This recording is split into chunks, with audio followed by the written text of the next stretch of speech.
Friends, कैसे हैं आप सब लोग। आज मैं फिर आपके सामने आया हूँ लेक्चर नंबर 12 लेकर के। किसका? Chemical kinetics.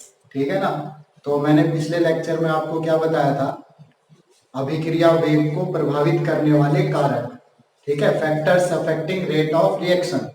उसमें मैंने फोर्थ और फिफ्थ फैक्टर पर आपको बोला था कि अब ये चैप्टर आगे इन्हीं दोनों बातों पर चलेगा।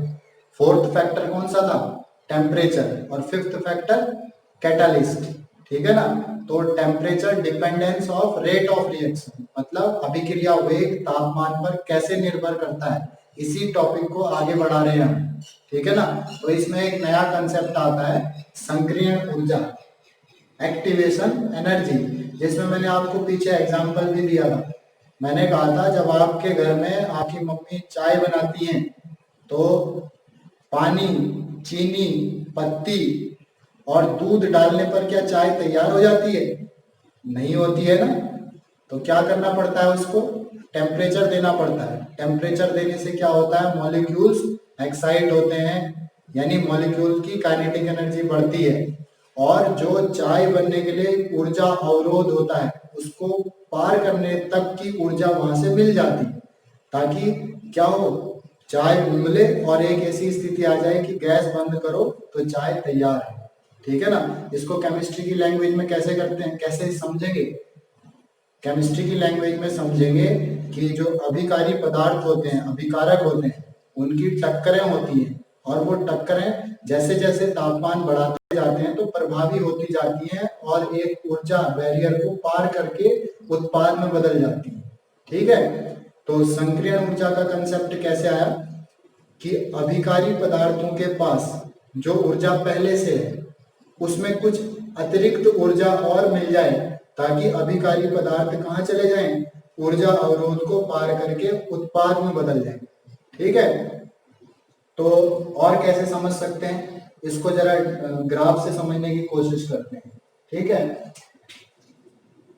यहाँ पर ये अभिकारी पदार्थ है R, ठीक, ये ऊर्जा अवरोध है, और यहाँ जो है इसको प्रोडक्ट P में बदलना है।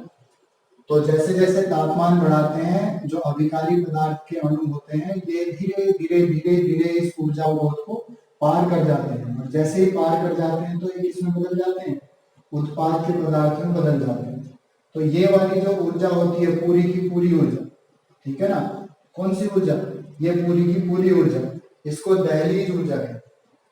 यानी वह न्यूनतम ऊर्जा जो कि उत्पाद में बदलने के लिए जरूरी होती है, ठीक है ना, वह न्यूनतम ऊर्जा जो कि उत्पाद बनाने के लिए जरूरी होती है उसको हम लोग क्या बोलते हैं? दहलीज ऊर्जा कहते हैं। इस दहलीज ऊर्जा में दो ऊर्जाएं छिपी हुई होती हैं।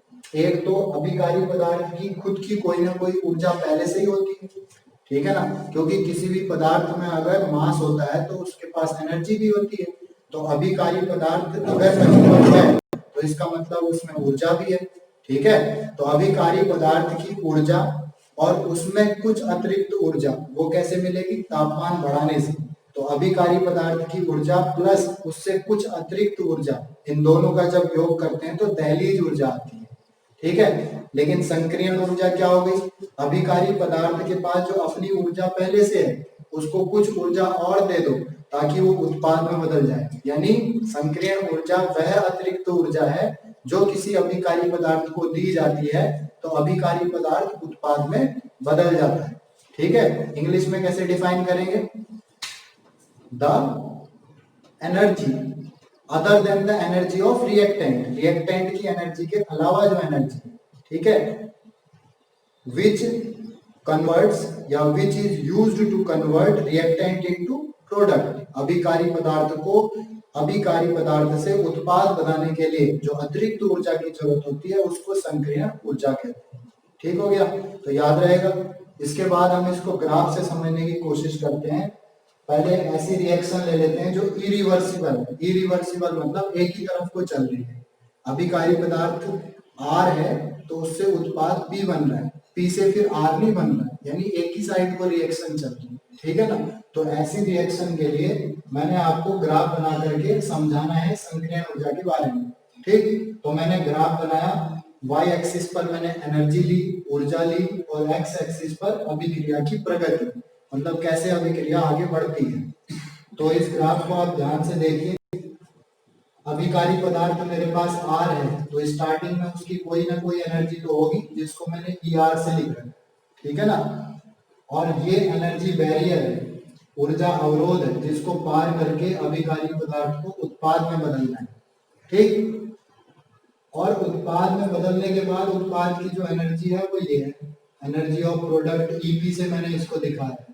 तो अब आपको समझने की जरूरत है कि यहाँ से जीरो से लेकर यहाँ तक की जो पूरी ऊर्जा है इसको दहलीज ऊर्जा कहते हैं, ठीक है। यह ऊर्जा का वह न्यूनतम मान है जो कि जरूरी है किस चीज के लिए, उत्पाद बनाने के लिए। अगर ये ऊर्जा नहीं मिलेगी तो उत्पाद नहीं बन पाएगा। समझ में आ रही बात। दूसरी चीज संकीर्ण ऊर्जा, तो अभिकारी पदार्थों के अलावा जो ये ऊर्जा दिख रही है आपको, ठीक है ना, माना 10 रुपए इसके पास नहीं थे, 40 रुपए इसको और चाहिए, किस चीज के लिए, 50 बनाने के लिए, ताकि ये फिर क्या करे, मार्केट से सामान ला सके, ठीक है। तो ये जो अतिरिक्त ऊर्जा है इसको संकीर्ण ऊर्जा कहते हैं, ई द्वारा इसको निरूपित करते हैं, ठीक हो गया।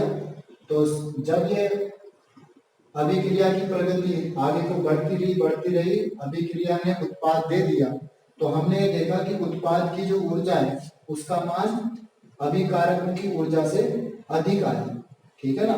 ऐसे भी समझ सकते हैं, देखो यहाँ से यहाँ तक का गैप आपको बड़ा दिख रहा है, ये छोटा है। तो जब कभी भी एनर्जी ऑफ प्रोडक्ट ज्यादा होगी किससे, एनर्जी ऑफ रिएक्टेंट से, तो ऐसी अभिक्रिया ऊष्मा शोषी अभिक्रिया होगी। इसको और कैसे समझ सकते हैं, देखो किसी अभिकारक को उत्पाद में बदलने के लिए मैंने माना यहाँ पर 40 जूल एनर्जी, ठीक है, कुछ उसके पास पहले से थी, कुछ मैंने 40 जूल उसको दे दी।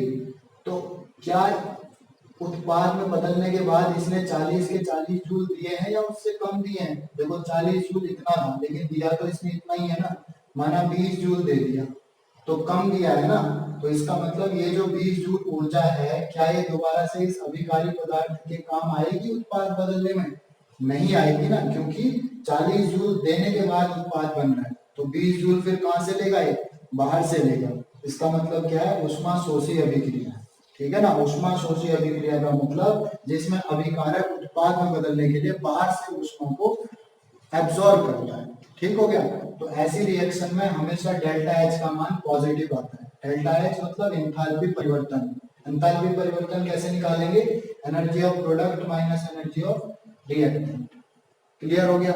दूसरा ग्राफ ऐसे समझ सकते हैं कि रिएक्टेंट की एनर्जी स्टार्टिंग में जो थी वो कम थी, लेकिन जब ये ऊर्जा अवरोध को पार करके उत्पाद में बदल गया तो उत्पाद की ऊर्जा इससे कम आ गई, ठीक है ना। जो रिएक्टेंट की ऊर्जा थी उससे प्रोडक्ट की एनर्जी कम है, ठीक है। इसको कैसे समझ सकते हैं, माना मैंने यहाँ 40 जूल एनर्जी दी, तो उत्पाद में बदलने के बाद यहाँ से डाउन ये इससे ज्यादा आ रहा है, इसका मतलब माना 50 जूल मिल गया, ठीक है ना। 40 जूल आपने दी थी लेकिन 50 जूल आपको वापस मिल गई। क्यों ऐसा होता है, क्योंकि पहले क्या होता है, किसी अभिक्रिया को होते वक्त पहले तो बॉन्ड टूटते हैं जिसके लिए हम बाहर से ऊर्जा देते हैं, लेकिन जब बॉन्ड बन जाता है तो फिर ऊर्जा क्या होती है, बाहर निकलती है।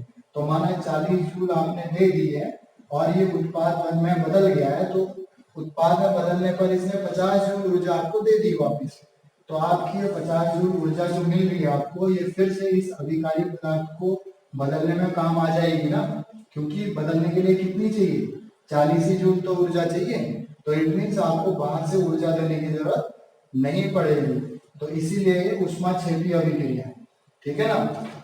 ऊष्माक्षेपी अभिक्रिया का मतलब ऐसी अभिक्रिया जिसको पूर्ण करने के लिए बाहर से ऊष्मा देने की जरूरत नहीं होती, बल्कि अभिक्रिया ही पूर्ण होने के बाद अधिक ऊर्जा आपको देती है, यानी एनर्जी ऑफ जो प्रोडक्ट होगा वो एनर्जी ऑफ रिएक्टेंट से कम होगा, ठीक है ना।